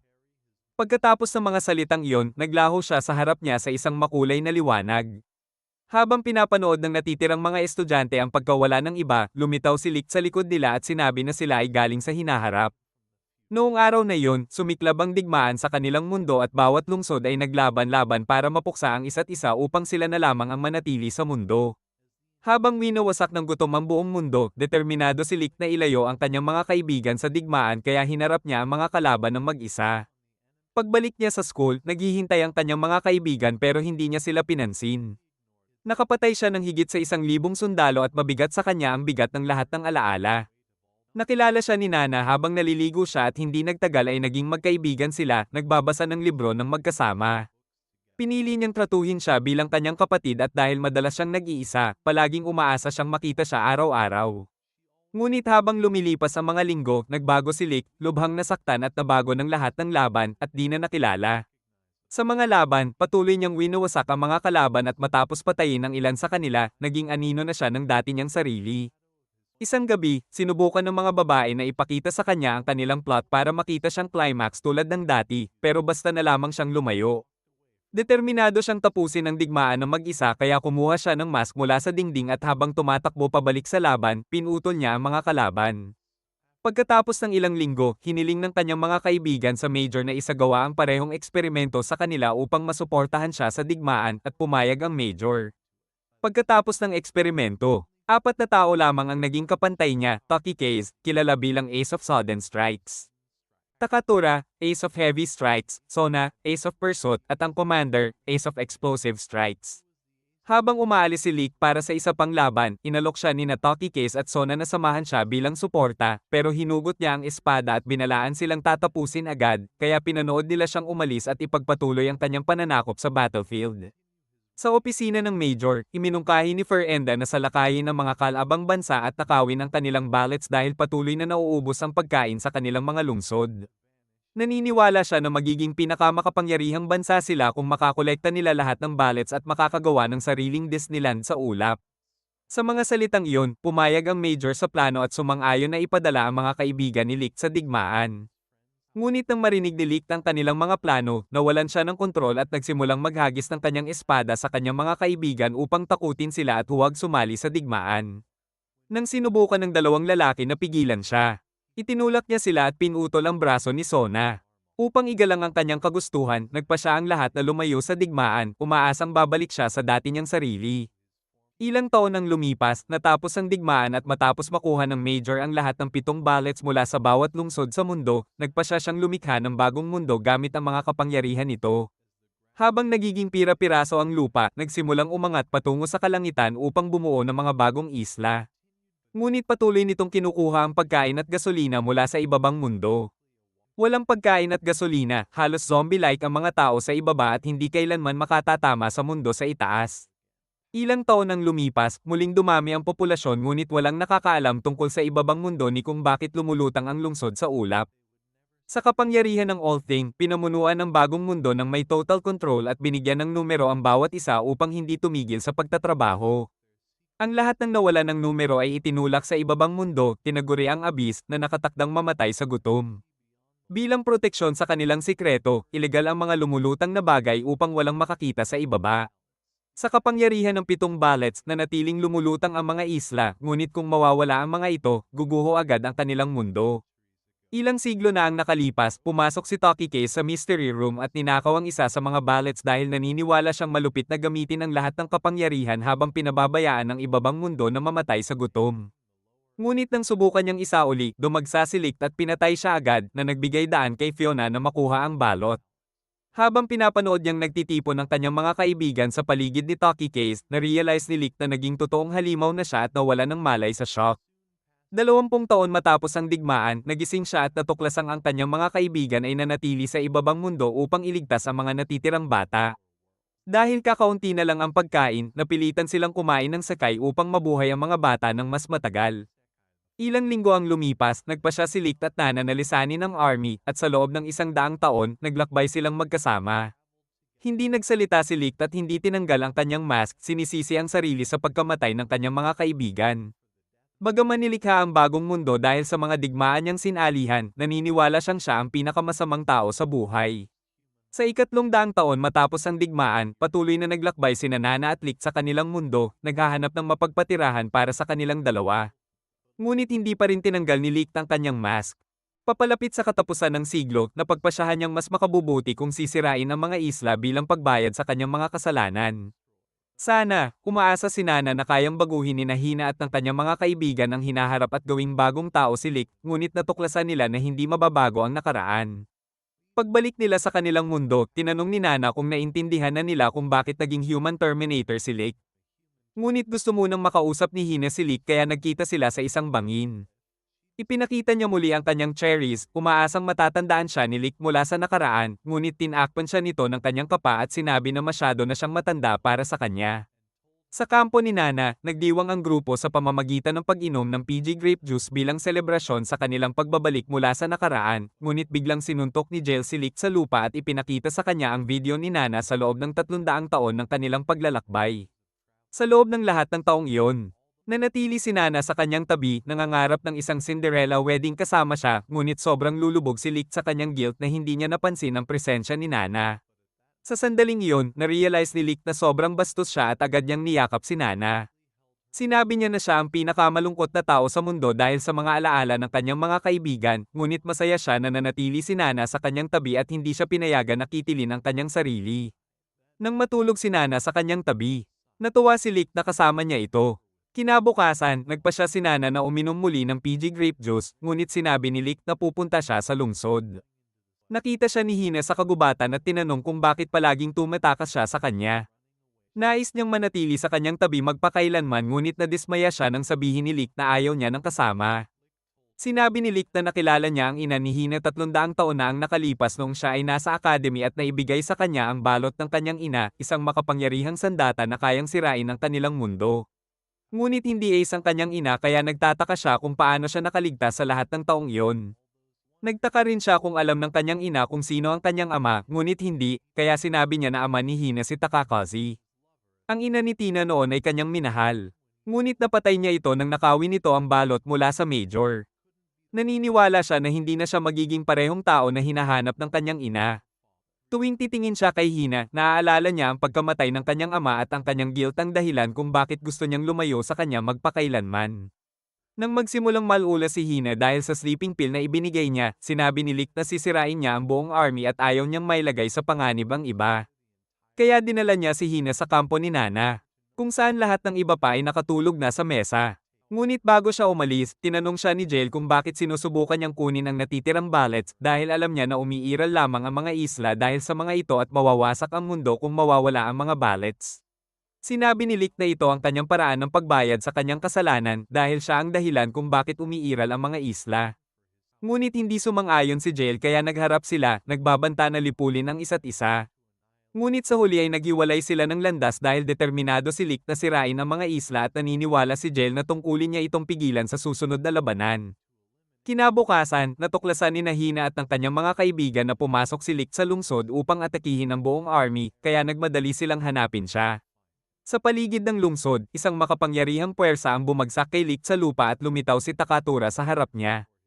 Dahil naangkin niya ang kakayahang kontrolin ng gravity, sinabi niya na inisip niyang durugin si Lick sa loob ng 300 taon at pinakawalan ang kanyang kapangyarihan, dahilan para bumagsak ang malalaking bato sa kanya. Ilang oras ang lumipas, dumating si Hina at ang kanyang mga kaibigan sa mga guho at nakita siyang nakahandusay, ngunit bago pa man sila makagalaw, napalibutan na sila ng army sa loob ng lungsod. Samantala, nagpa siya si Jel na makipagkita sa kanyang amain na si Commander nung nasa academy siya. Nang sabihin ng assistant nito na nag-aalmusal siya, pinagsipan ni Jel ang pinto sa kanyang ulo at hinamon siya sa isang labanan. Habang lumalabas ang All-Thing mula sa lupa, sumugod si Jel para suntukin siya, ngunit nahuli ang kanyang kamay at sa bawat pag-iwas sa suntok, itinapon siya palayo. Muling sumugod si Jel ngunit pinigilan ng isang malakas na hampas at sinipa siya sa ulo habang sinusuntok siya ng Commander at tinatapakan. Ngunit nagawa niyang maabot ang ulo ng Commander at makasuntok, isang teknik na natutunan niya nung nag-challenge siya sa academy. Na ngayon ay kapaki-pakinabang sa kanyang pagbabalik sa future. Habang nagsasummon si Jel ng Metal Beast, utos ito sa kisame at winasak ang opisina. Ngunit nang sumugod siya sa Beast, biglang nagliyab at natunaw ito. Ipinakita ng Commander ang kanyang makapangyarihang singsing at sinunog ang uniforme ni Jel, iniwan siyang walang malabanan at walang sapayan. Sa huli, nagsimula siyang ikwento ang kanyang kwento, 300 taon na ang nakalipas bago siya sumali sa academy, mayroon siyang pamilya na labis niyang minahal. Isang araw, natuklasan niyang pinatay sila ng isang lalaki na nagnakaw ng kanilang pagkain. Sinundan niya ang lalaki sa bahay nito at sinubukang patayin, ngunit nang makita niyang may maliit at mahina itong anak, pinili niyang lisanin ito. Sinabi niya kay Jel na itinuturing niya itong anak at pinayuhan na huwag maghiganti. Ngunit inalis ng All-Thing ang kanyang count, iniwan siyang may isa lamang, kaya't kailangan niyang magsimula ulit. Nang hominin siya ni Jel ng pangalawang beses, banta ng Commander na dudurog siya na parang walang halaga na papel. Ngunit hindi natakot si Jael na mawala ang kanyang huling count. Nagtaka siya kung bakit hindi niya hiningi kay Nana na ibalik siya sa nakaraan para mailigtas ang kanyang pamilya. Ngunit alam ng commander na isang maliit na pagbabago sa nakaraan ay magwawasak sa buong hinaharap, kaya ipinag-utos niyang huwag na muling bumalik. Samantala, nagising si Hina at ang kanyang mga kaibigan sa isang underground cell. Tinanong sila ni Takatora kung bakit bumisita sila sa nakaraan at pinakawalan niya ang kanyang kapangyarihan sa kanila. Ngunit dumating din ang Major, nagtaka rin kung bakit bumalik sila sa nakaraan. Sinabi niya na nakatakda si Lick na maging malupit na Terminator mula pa noong unang araw sa Academy nang tinutukan siya ng stick. Pinag-utos niya kay Takatora na isagawa ang bagong Ace experiment sa kanila. Ngunit matapos siyang umalis, pinigilan ng Ugly Dude si Takatora na pilitin ng isang sundalo na ibigay kay Hina ang isang misteryosong droga na magbibigay sa kanya ng overpowered abilities. Naging seloso si Takatora na may kaparehong kapangyarihan sa ibang tao at pinakawalan ang kanyang kapangyarihan sa lalaki bago tuluyang pumutok ang kisame. Naniniwala si Takatora na tanging ang iilang estudyanteng lumaban sa digmaan noon ang karapat-dapat maging ace soldiers. At determinado siyang lipulin ng lahat ng iba pa. Nang sumugod ang dalawang lalaki, naglabas siya ng makapangyarihang puwersa sa kanila at sinipa ang isa. Pinakawalan niya rin ang isa pang force patungo kay Hina at winasak ang lahat ng kanilang mga tanikala, sinasabi sa kanila na umalis agad. Ngunit nang subukang kunin ni Hina ang kanyang stick, napiunit ang kanyang bag at bumagsak ang balot sa lupa. Sa paningin nito, lalo pang nagalit si Takatora at pinilit silang humarap sa lupa gamit ang kanyang magic. Naniniwala siyang balak nilang sirain ang isla dahil nasa hawak ni Hina ang balot at nagbanta siyang wakasan sila. Nang subukang tumakas ni Lin, pinilit ulit siyang humarap sa lupa. Upang ma-distract si Takatora, hinawakan ni Phil ang kanyang paa habang humahawak si Hina sa kanya. Sinasabing kay Lin na hanapin agad si Lick. Pinagsipa ni Takatora si Phil sa pader at hinawakan si Hina, nagbanta na wawasakin siya. Sa pagkakataong iyon, ginamit ni Lin ang distraction at mabilis na tumakas. Sa labas, nagsimula si Takatora na magpatawag ng mga bato mula sa lupa at ihagis ito kay Hina. Tinamaan ang kanyang balikat at napinsala ang kanyang binti, ngunit hindi siya huminto. Nang ihagis niya ang isa pang hanay ng bato, naitulak siya sa isa at nasaktan, ngunit nakapagpatuloy pa rin siya. Nasiyahan sa pinsalang ginawa, bumalik si Takatora sa ilalim ng lupa at sinabi kay Hina na malamang ay mawala ng malay si Lin sa loob ng ilang minuto, kaya maaari na nilang simulan ang paghahanda para sa kanyang libing. Naniniwala si Hina na makakabangon si Lin, kaya't nangako si Takatora na hahayaan silang mabuhay kung makakabalik siya sa loob ng ilang oras. Nang buksan niya ang kanyang puwersa sa pader, ito'y bumagsak at natuklasan nila si Nana sa kabilang panig, naghahanda rin siyang lipulin silang lahat. Samantala, nahulog si Lin sa kanyang kabayo matapos mawala ng masyadong maraming tomato sauce at nagsimulang gumapang patungo kay Lick. Siya ay nanatiling walang malay at tila hindi na gising. Sa gabi, sinubukan niyang i-resuscitate siya, natatakot na mananatili itong walang malay ng ilang dekada pa. Huminga siya sa kanyang bibig, ngunit dahil sa labis na pagkawala ng tomato sauce, napagod siya at nahulog sa dibdib ni Lick. Habang ang kanyang buhay ay nag-flash sa isip, nalungkot siya na hindi niya masabi na nais niyang manatili sa kanyang tabi magpakailanman, ngunit umaasa siyang gag-icing si Lick upang iligtas ang kanyang mga kaibigan. Ilang oras ang lumipas, nagising siya at nakita ang kanyang mga kaibigan mula sa lungsod na may benda sa kanyang sugat. Masaya silang makita siyang gumising. Ngunit nang matuklasan niyang nanatiling walang malay si Lick, napaiyak siya at lumakad palayo. Sa kanyang paningin, sumikat ang araw at inisip niyang malapit nang mapahamak ang kanyang mga kaibigan. Ngunit habang siya ay natatalon, nahuli siya ni Lick sa parehong oras. Sa parehong pagkakataon, pinanood ni Takatora ang pagsikat ng araw at sinimulang gamitin ang kanyang kapangyarihan laban kay Hina at sa kanyang mga kaibigan. Ngunit bago niya sila mabangga sa lupa, isang makapangyarihang apoy ang bumangga sa harap niya. Nang maglaho ang alikabok, napagtanto nila na si Lick na pala ang dumating upang iligtas sila. Ngunit nang subukang atakihin siya ni Angry Face, sinabi ni Lick na mag-chill muna at pinakiusapan si Phil na gawin ng parang Grey's Anatomy sa sugatang si Lin. Nang umalis sila, humingi ng paumanhin si Lick kay Hina sa pag-iwas niya sa kanya at sinabi na matagal na niyang nais na manatili sa kanyang tabi mula noong una silang magkakilala. Bilang isang creepy stalker, natuwa si Hina sa kanyang confession at hinaplos siya sa halik. Nangangako na mananatili sa kanyang tabi magpakailanman at nagtataka kung kailan nila sisimulan ang pagpapamilya. Ngunit mas naging focus ni Lick ang labanan sa harap niya. Habang iniwan si Hina, hinugot niya ang kanyang espada at itinapon ang kanyang kapa. Nang ilunsad ni Takatora ang kanyang kapangyarihan at ihagis ang mga bato kay Lick, naiiwasan niya ang lahat at umatake gamit ang kanyang espada. Matapos ang kaunting pakikipaglaban, bumagsak si Takatora sa lupa, ngunit dumating si Sona at nagsimulang magpaputok kay Lake. Habang sinusubukan niyang tumakas, nahuli siya ni Takatora gamit ang magic, pinilit siyang harangin ang mga bala gamit ang espada at bahagyang nakaiwas sa sabayang atake.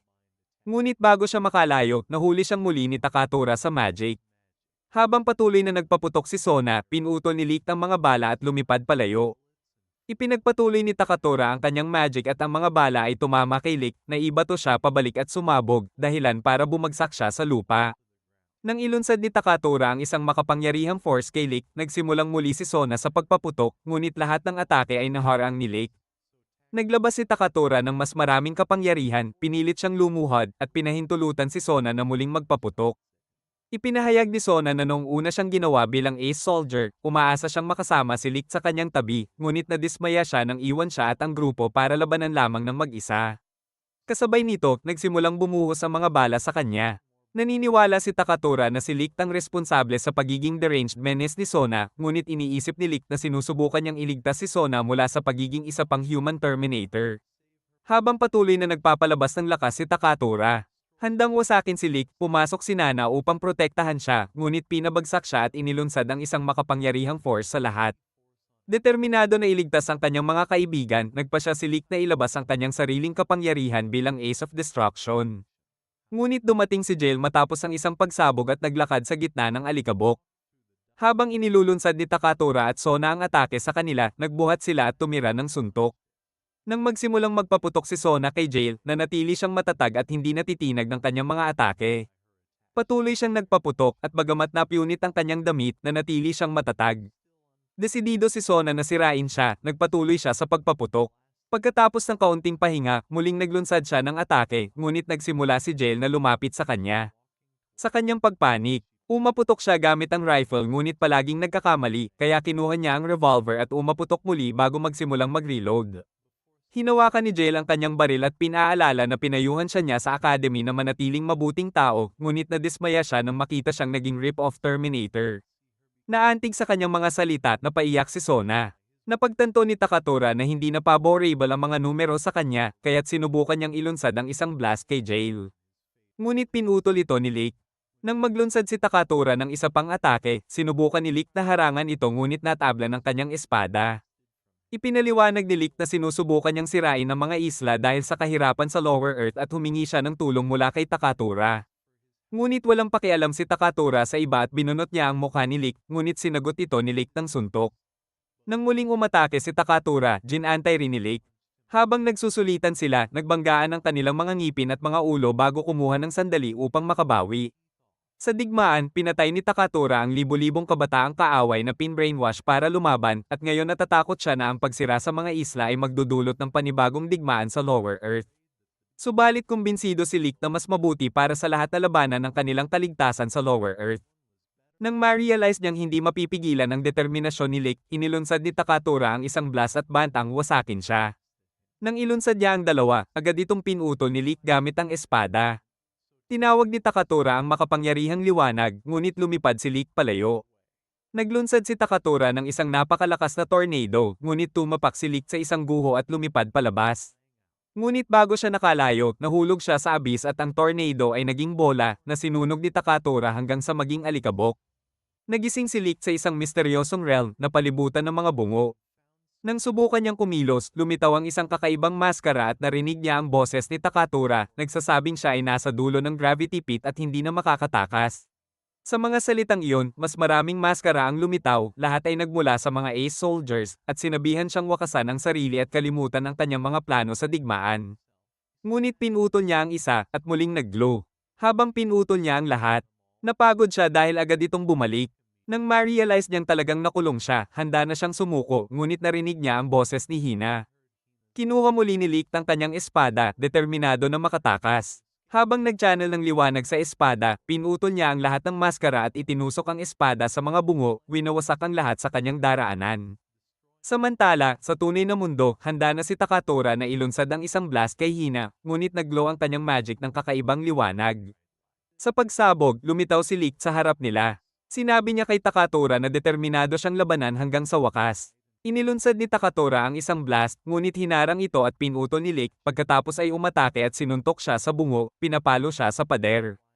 Habang nakatayo, sinabi ni Lick kay Takatora na hawak ng commander ang 3 sa mga balot, habang ang major ay hawak ang 4.